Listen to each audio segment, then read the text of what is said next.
So week 3 of my little winter data science learning project, DIY data science if you will, has been completed, and I gotta say, this is definitely the week where things stepped up a notch. We're out of the kiddie beginner stuff now, and I still have a long way to go, but I feel like that foundation is there. My name is Bianchi, this is Define Wisdom. If you are interested in data science, computer science content, tracking my journey from computer science student to whatever the hell I'm gonna become, please be sure to leave a like, comment, and subscribe. All of it helps out the channel. So getting right into what I did, I finished 2 weeks worth of University of Michigan's Applied Plotting and Charting course, and we basically just dived really deep into Matplotlib. Both weeks just exposed me to different charts and graphs and ways I can interact with Matplotlib, interactivity within Matplotlib, and animation, and there were a couple of projects associated with it. I cannot figure out this Python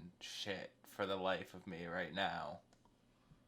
I've been not paying attention to my class trying to figure it out. I got most of it. It's a data visualization thing, Matplotlib. It's super basic. I know how basic it is. And I figured everything out except for this fill between function, which seems to be weird. You can see this one graph here, which my job was to make it look nice and pretty, and I think I did a pretty good job of that. And then this other one that I kind of geeked out about once I got it to work. It wasn't even that complicated. The code was not hard, but it definitely took a little bit of head scratching. This interactive graph where you can click on different points and depending on what the Y value is relative to the percent error will change the colors. Yeah, I said that right. There you go. I didn't bother making that one pretty because the data is just random numbers. The point of the project was to be able to have the colors change. And again, I'm sure for all of you data scientists out there, data professor Kenji, Andrew Mo, whoever, I'm sure that's nothing, but to me, when I got it working, I was like, oh shit, hell yeah.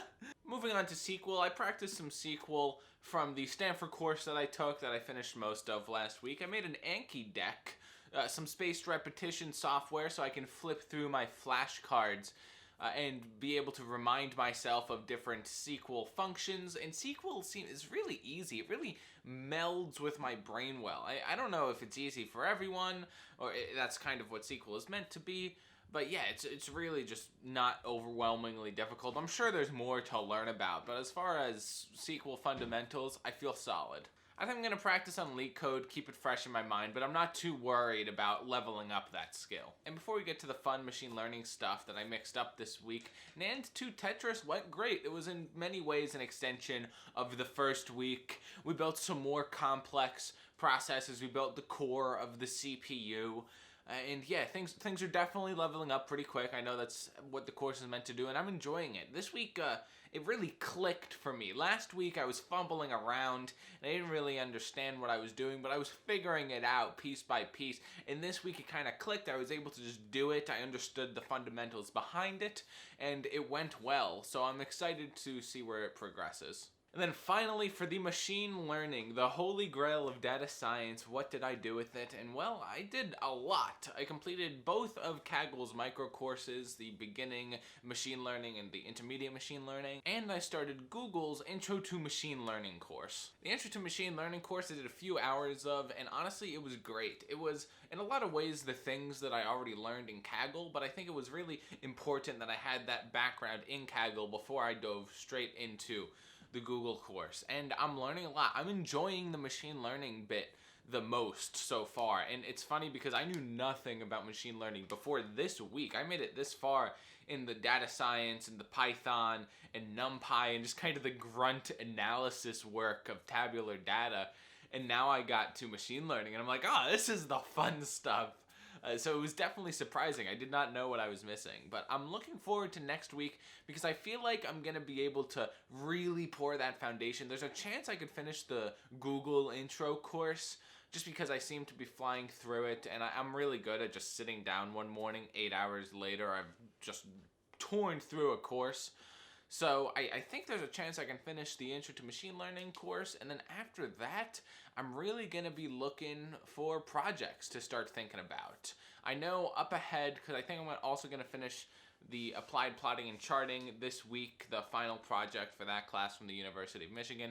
After that, in the University of Michigan's data science track is a machine learning course that introduces me to scikit-learn. So between all of this machine learning stuff, I feel like I'm entering kind of a phase of the curriculum that I've laid out for myself, that after I get out, I'm gonna really understand what I'm doing. Not that I'm gonna be some pro. Again, I don't want there to be any ego in my words here, but I'm gonna understand. I'm gonna be able to do a beginner project. If you guys would like to see me complete my project, maybe live, maybe I could record and edit it, then be sure to comment down below and let me know. What project should I do? I'm feeling the temptation right now to like skip all this stuff and just dive into Intro to JavaScript and Full Stack and Free Code Camp and Algo Expert. I'm just like, let's keep going. Let's move on to different topics, and I gotta stop that because I have a tendency of hopping around, and I want to make sure I sink my teeth into data science and machine learning before I approach any other aspect of computer science. And again, I think that the point that I'm gonna have satiated my data science thirst, at least for now, while I'm a student, while I'm meant to be experimenting, because I do see data science as kind of a long-term plan too. But as far as the short term is concerned, I feel like I'm going to be satiated once I complete that project that's hopefully resume worthy. And then I'll get into some full stack stuff to make a website and kind of display the project that I have completed with my data science knowledge. It's pretty good to be a generalist, I hope. So what did you guys think of the video? I had that one little vlog-ish bit in there, and I actually recorded a lot more of them, but kind of trying to edit it together, it didn't really meld well, so I decided to go with this more standard format. That being said, I'm going to try something completely new for next week, and I'm basically going to be like vlogging my learning experience, which is going to be interesting because all I do is sit at my desk and learn. So I don't know, it's not going to be, there's going to be no cool Casey Neistat New York City drone shot, although I am only an hour away from the city and I do have a drone, so maybe just for the hell of it. But so you can get on with your day, please be sure to leave a like, comment, and subscribe. It all helps out the channel a lot. I'm going to be restructuring my channel. I think I'm going to delete a lot of the older kind of high school, college videos. I could easily make this channel like a rant about high school and college channel and throw out some education statistics. And it would do well. It would probably do well on the SEO front, but I don't know that that's really the direction. I don't know that's the most useful thing.